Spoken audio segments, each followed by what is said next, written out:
ആലപ്പുഴ ചെങ്ങന്നൂരിൽ ഖനനം ചെയ്ത മണലടക്കം നിയന്ത്രണമില്ലാതെ ആറ്റിലേക്ക് ഒഴുകിപ്പോവുകയാണ്. കാലവർഷം കൂടുതൽ കരുത്താർജിച്ചാൽ ഇടിഞ്ഞു തുടങ്ങിയ പമ്പയുടെ തീരവും കൂടുതൽ പ്രതിസന്ധിയിലാകും.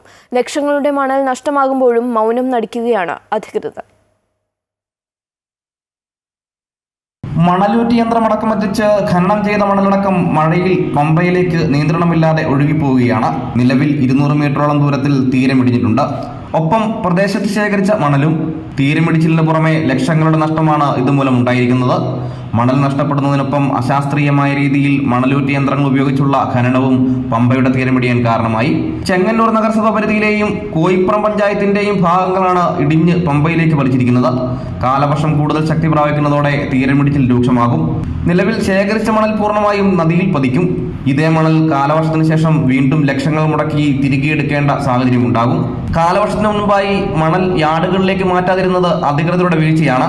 നിലവിലെ സാഹചര്യം തുടർന്നാൽ ഇടനാട്, മംഗലം, മേപ്രം, തിരുവൻവണ്ടൂർ, ഇരമല്ലിക്കര എന്നീ പ്രദേശങ്ങളിലും മഴക്കെടുതി രൂക്ഷമാകും. പമ്പയിൽ അശാസ്ത്രീയമായുള്ള മണലൂട്ട് കാരണം നദിയുടെ തീരവും ഇടിഞ്ഞു താഴുകയാണ്. ഇടനാട് പള്ളിയോടക്കടവ് വരെ ഇടിഞ്ഞു തുടങ്ങി. 200 മീറ്ററോളം തീരം ഇടിഞ്ഞ് നദിയിലേക്ക് പതിച്ചതിനാൽ തന്നെ ഇരുവശവും സംരക്ഷണ ഭിത്തി നിർമ്മിക്കണമെന്നാണ് നാട്ടുകാരുടെ ആവശ്യം.